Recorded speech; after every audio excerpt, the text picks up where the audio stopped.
Hello, everybody. It's Dr. Rick dropping in on you. Hope everybody's having a great day. I'm a little late getting started today on Thankful Thursday. I want you guys to forgive me. A lot going on here at Rick Wallace Enterprises. Hopefully, by the end of this month, I'll be able to share some exciting news with you guys. In the meantime, it's pressing forward, it's continuing to move, it's about mastering every moment.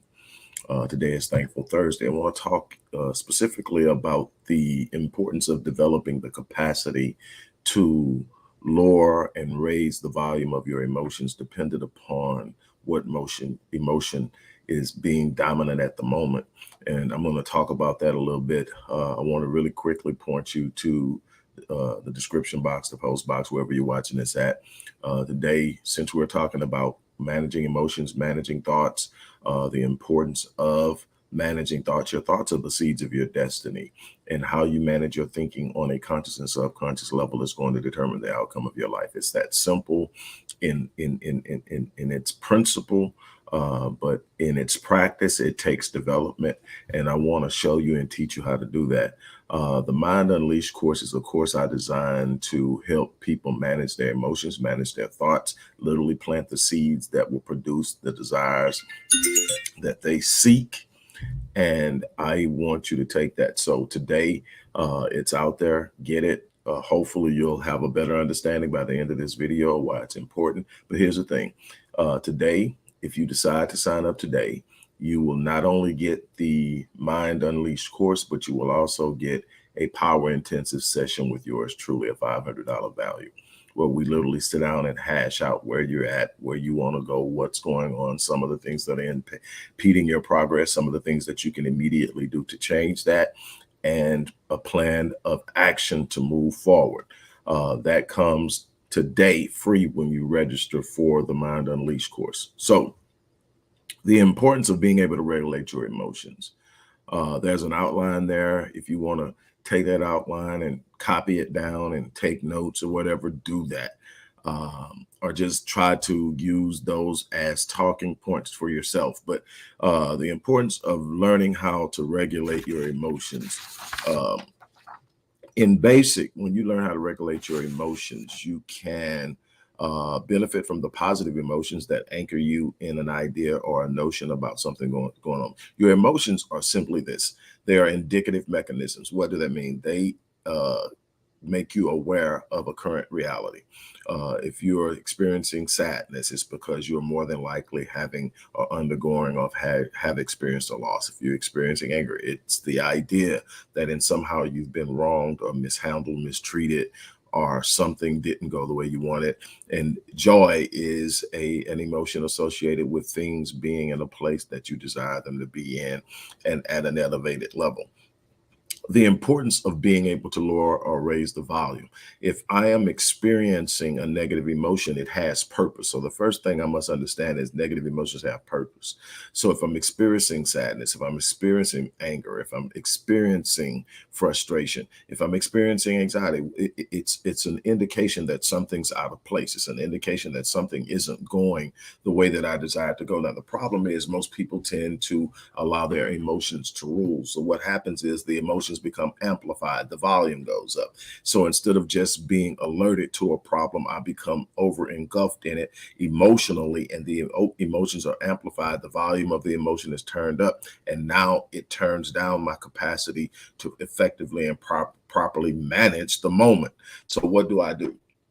I've got to learn how to turn that down. How do you turn down the volume of an emotion? You counter it with an opposing emotion that you can focus on until you bring the balances necessary for you to be able to step out and do the things that you desire to do, or to manage it or handle it in a way that is going to produce the results you want. It's extremely important to understand that while emotions are indicative, they are not meant to be the mechanism through which we respond. In other words, you don't respond from your emotions. You don't respond from anger. You don't respond from grief. You don't respond. You become aware through your emotions. You respond through your conditioning. The problem is most of us are operating from an old program. Most of us are operating from past results. Most of us are operating out of the past. We haven't learned how to step out of the past. Most of us are literally consulting our past about future endeavors. That's why we continue to cycle through the same outcomes. Why? We are asking our past for permission to have a new future, and the past doesn't have the capacity to provide that permission. The past can only remind you of what you've already experienced. The past can only make you aware of what you are already capable of or already doing. And what happens when you are operating in the familiar past, this is what we often refer to as our comfort zone. See, most people hear comfort zone and think, well, it's a sweet space. I'm comfort, but people are comfortable in their misery. People are comfortable in their poverty. People are comfortable in lackluster performances. People are comfortable in their mediocrity. People are comfortable being average. Why? Because it's what I know. So when a person says I'm comfortable with, they're saying I'm familiar with it. I've done it so long that this is what I'm used to. I'm familiar with it, not only emotionally and psychologically, but I'm familiar with it on a biological level, on a cellular level. My body is used to being in this space. And if you remove me from this space, there's a level of dissonance and discomfort that I'm going to experience, because now I'm stepping out into the unknown. But the unknown is the place where you write new outcomes. See, you can't write new outcomes with old thinking. I believe it was Albert Einstein said you can't solve a problem using the same thinking that created it. So if I'm in a situation, if I'm in a circumstance, if I'm in a place that I am not getting the results I want, I can't use the same thinking. So I don't have the ability to consult my past and get the ideal results that I'm looking for. So what do I have to do? I have to set the past down. I have to be willing to step out into a space that's uncomfortable, because it's now the unknown. But in the unknown, I can use what? My imagination to create outcomes and realities that when I visit the imagination, which is a part of the vision, now I am creating what? A new emotion. So now I I lower the volume of past experiences that create negative emotions, negative ideas, the reminder of negative outcomes that tell me anytime that I get excited about something and I consult my past, what does it do? It kills my excitement. Why? Because nothing about my past says I can do that. So then what I do, I have to put the past down.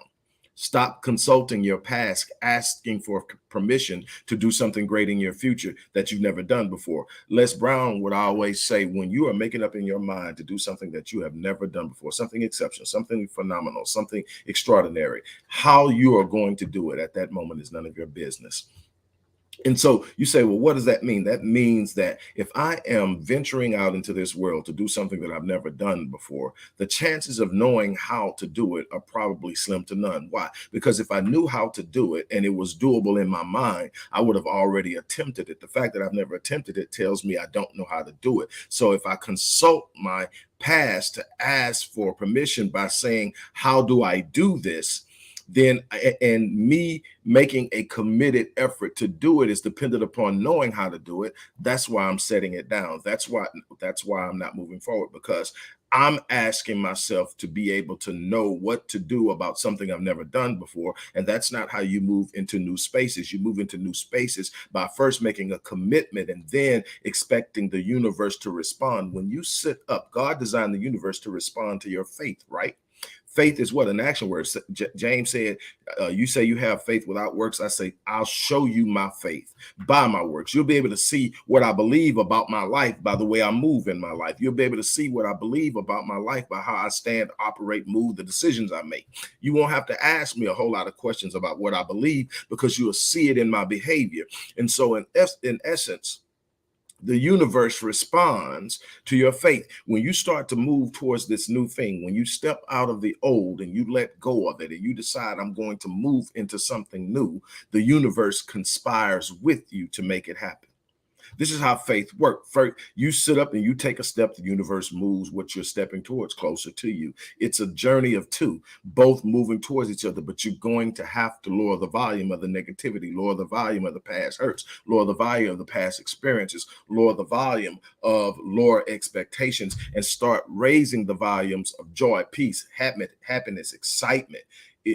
Because what? Those are the things that are going to create the anchors that drive you. Those are the things that are going to be able to move you in your personality. You are literally going to be in this process creating a new personality that has the design to go out into new spaces and conquer them. It's no longer sitting up asking permission to be better than average. It's demanding that you perform at a higher level, and you are by nature now stepping out and going after something. But you're going to have to lower the volume of the past experiences, lower the volumes of the emotions associated with it, and make up in your mind that you're going to step out into something bigger, something better, something more phenomenal, and it's doable. But it's not found in past experiences. If I've never done it before, I'm not going to consult.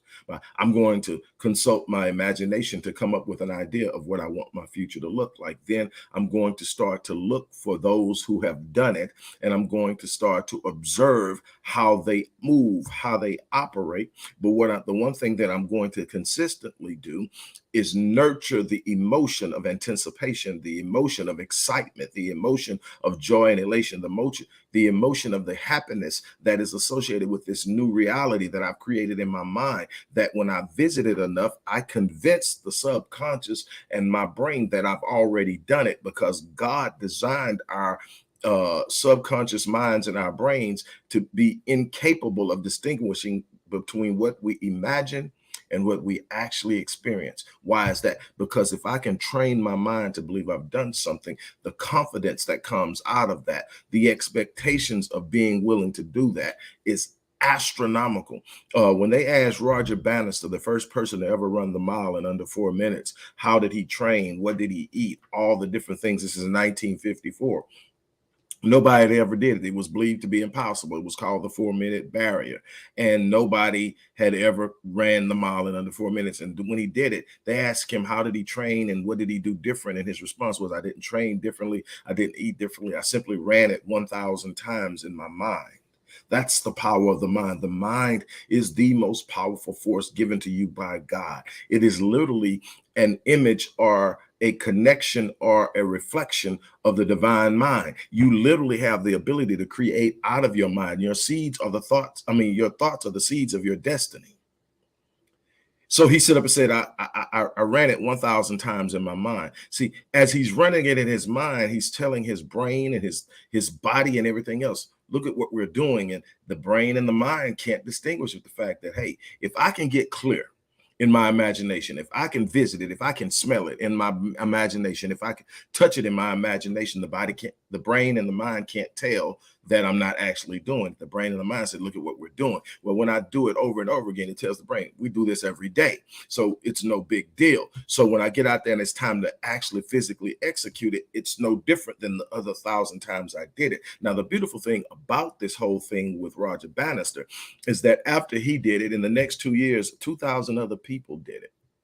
You know why? It stopped being impossible. The mind believed it was possible, and all of a sudden the body did it. It was always possible, but the mind thought it wasn't.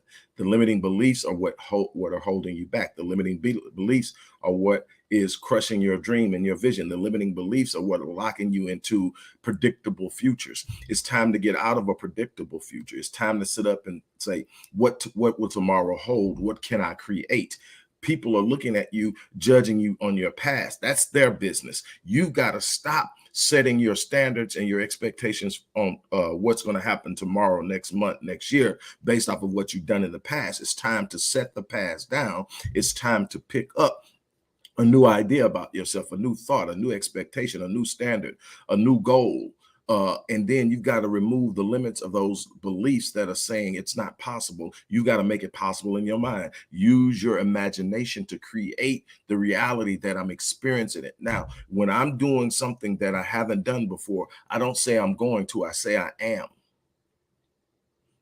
It's powerful what the mind does when you're programming it to believe something. It's programmable. The problem is we're running programs from yesterday. We're running the program that Granny ran. We're running the program that cousin Nathan ran. We're running the program that the people that we grew up ran. We're not running the program of the successful. We're running the program of the environment. And as long as you're running the program of a past environment that you're trying to escape, you only live within the confines and the restrictions of that environment. You're going to have to step outside of the environment. You're going to have to start running a program that doesn't look like anything you've seen before. You're going to have to start sitting up and saying, I can, even when everything in your program, your past program says you can't. You're going to have to raise the standard of your behavior by raising the standard of your thinking. Your thoughts are what? Again, the seeds of your destiny. How are you planning and living your life? How are you setting the standards or the expectations of your future? What are you doing differently? I'm trying to get you to understand that when you decide that you're going to do something different, you're going to have to step out of the familiar. You're going to have to let go of the past. You're going to have to use your creativity. You're going to lose imagery outside of past experiences, outside of the constructs of your existing paradigm, and move into a way in an area in which you've never traveled before in order to create a reality you've never experienced before. But you are in the driver's seat. You lower the volume of the emotions you don't want to experience. You lower the volumes of the thoughts that are interfering with your progress. You raise the volume of new thoughts. You replace the old ones with the new ones, and then you start to experience it. The more you visit new thinking, the more you visit new emotion, the more you visit new possibilities, the more powerful the thoughts become, the more bold your expectations and anticipation becomes. And all of a sudden you're starting to live differently. But you've got to get rid of the things that tell you can't be a part of your vocabulary in any area where you're planning on doing something beyond what you've already done. You're going to have to set can aside. You're going to have to put impossible in the back and behind you. And you're going to have to start to explore all the things that life will put in front of you and the opportunities to step out and do something extraordinary, phenomenal.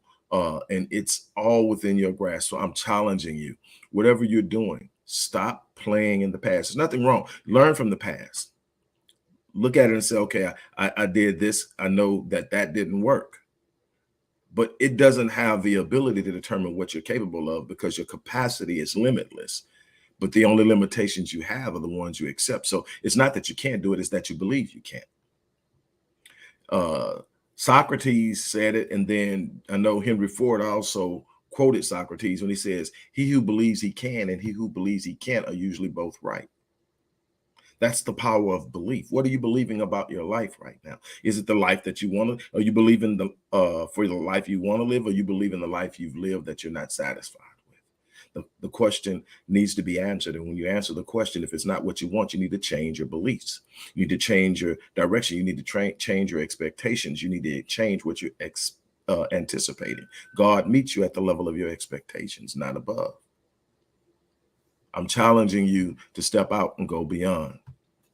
On that note, look, I'm gonna get ready to get out of here. Like I said, if you really want to work on how you manage your thoughts, how you manage your emotions, developing emotional intelligence, developing the ability to literally transition into new thinking, planting new seeds and new ideas and new opportunities, and creating new outcomes, the Mind Unleashed course is something you need to get to. And today only, when you register for the Mind Unleashed course, you will receive a free $500 power intensive session with yours truly, where we sit up and we dig deep off into where you're at, where you're trying to go, what are some of the things you're doing. We're going to identify at least 3 to 5 thoughts and verbal expressions that you're using that's blocking your blessings, blocking your prosperity, blocking your elevation. And we are going to come up with 3 to 5 different sayings and ideas that you can use consistently that will shift your paradigm. And I can't wait to work with you. And this is a rare thing because I'm not doing a whole lot of one-on-ones this year, but I decided to jump on this one. So anyone who signs up today will get that intensive power